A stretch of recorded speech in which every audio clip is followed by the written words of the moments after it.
Hello, how are you, family? I'm Betty Lascano, and today I'm bringing you a new haircut tutorial.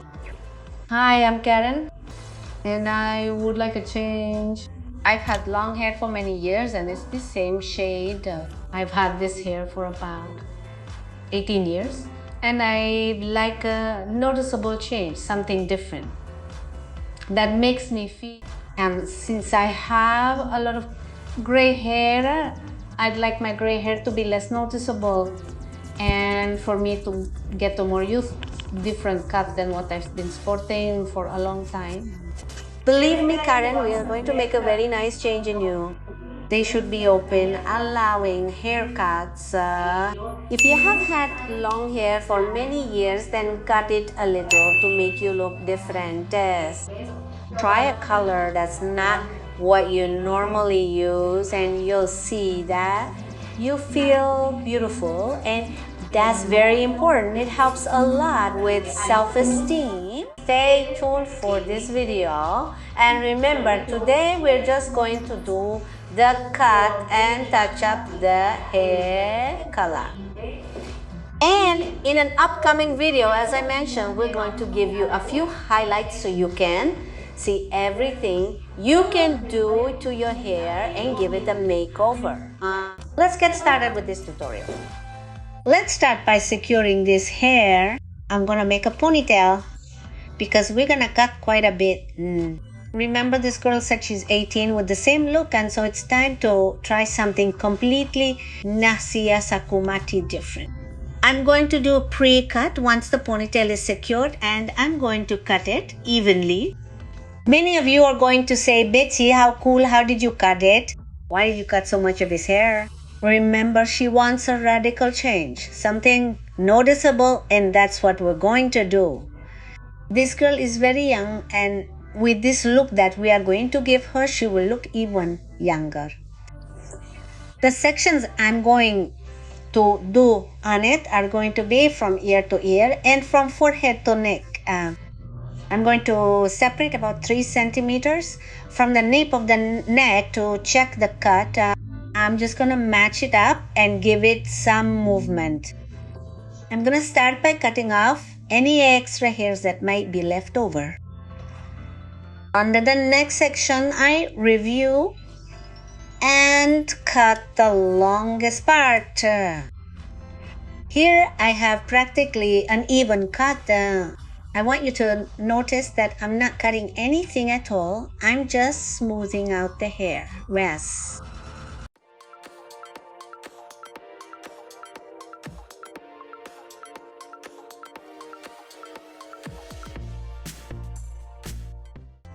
I go down to the third section and do the same procedure as before. I check that it is completely even.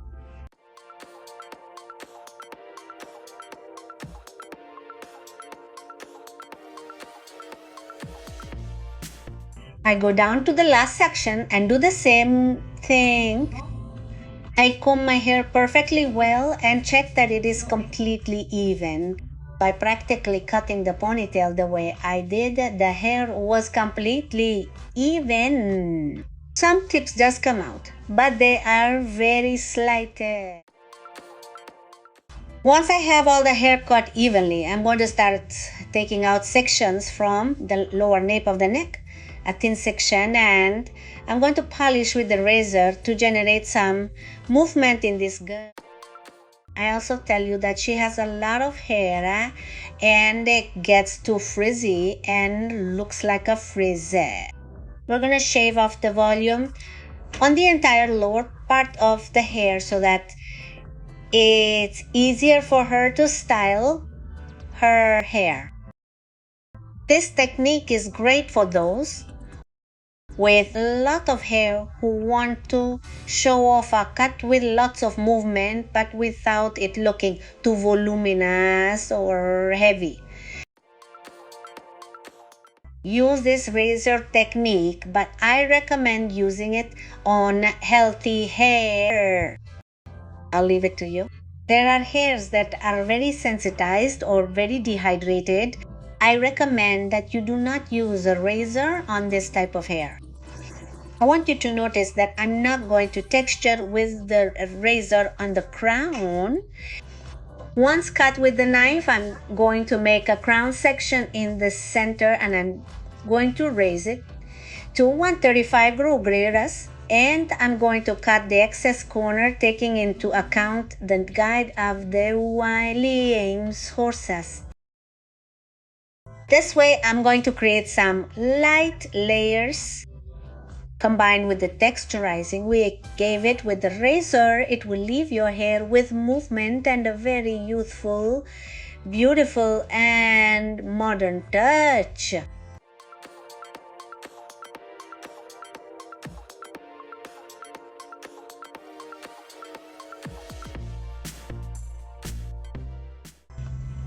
Once the back is cut, I go to the side and take my first section. I move it slightly back and join it with the hair at the back and check that it is not too much. I want you to notice that there is absolutely almost no hair left over. I go down to the next section and do the same procedure. Here on the sides, I'm going to take hair from the crown and make the same cut I made in the back. I raise it to 135 grays and cut off the excess tip, taking into account the shorter hair. I want you to notice that I'm only doing this hair lift at the crown, at the bottom of the sideburns, so to speak. I'm not doing that there. On the next side, I perform the same procedure as before.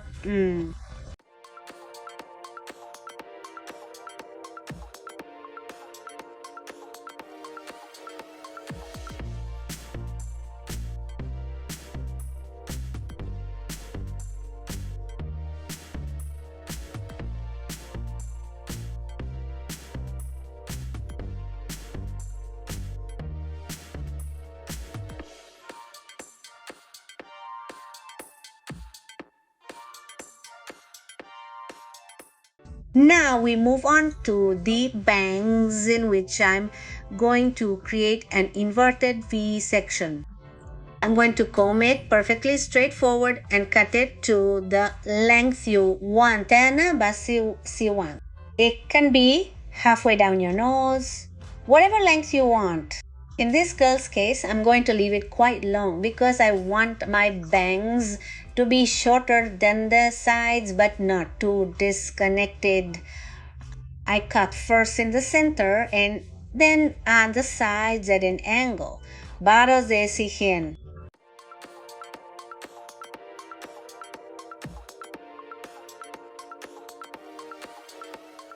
I raise it to 180 degrees and cut off the excess tips. Immediately after, I comb my bangs to one side, place my fingers diagonally and cut off the excess ends. Then I comb it in the following direction and do the same thing again. With this girl will be able to part her hair any way she wants, and she will never have any split ends. This is the result of the cut. It's time to move on to coloring. Today I'm going to touch up this girl's hair growth, and we'll have an upcoming video where I'm going to do some highlights to give her face more luminosity, which will also help hide her gray hair. I want you to see that this girl has a lot of gray hair and is very young and she doesn't like them. That's why we're also gonna do highlights, but today we're just going to do the touch-up. Would you like to learn how to cut hair, color hair, and many other beauty techniques? I want to tell you that I created this channel with you in mind. So I invite you to subscribe and tap the bell to activate notifications so you'll be among the first to see the new video. Let's start by pre-softening the gray hair. And on this occasion, I'm going to use a quart or 15 milliliters of dye number 5 plus 30 milliliters of water. We are going to mix it perfectly well and we are going to apply it to the entire growth ala. This will help us deliver pigment to the gray hair so that when we apply the dye, there is greater coverage.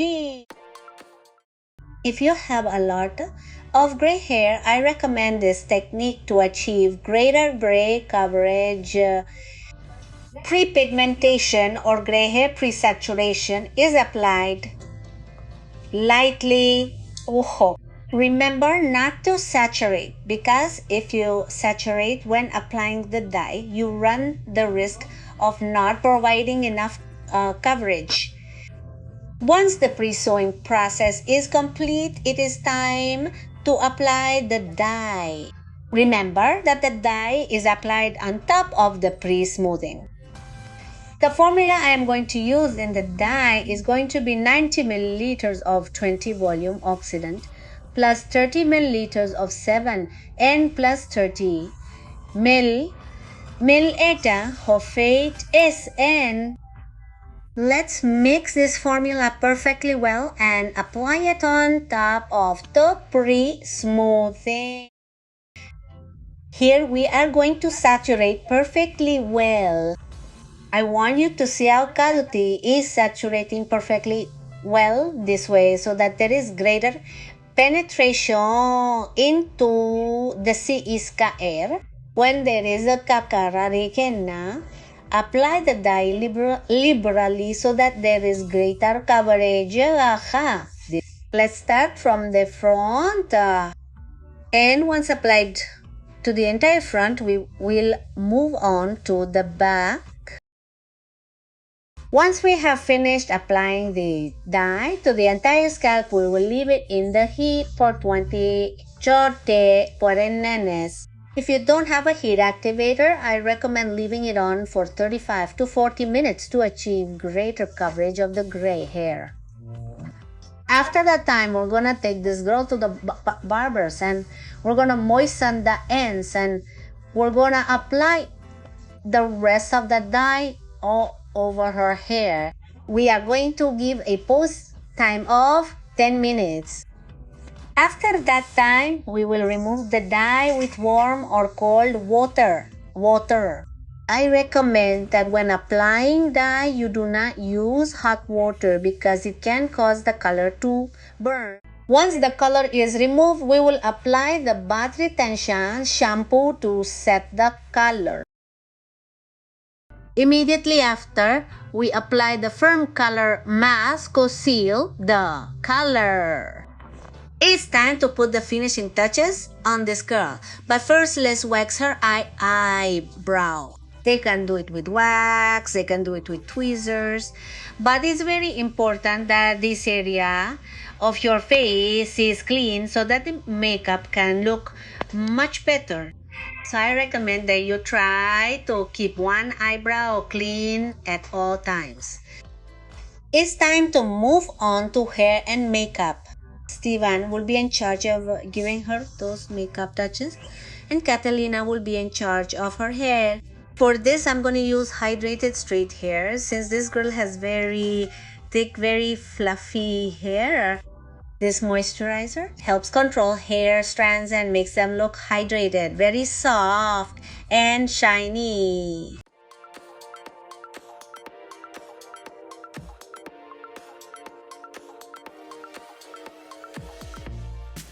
Here is Karen's final result. As you can see, it's a change.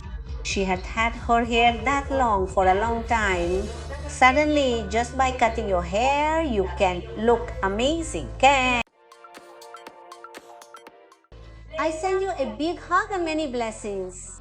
See you next time.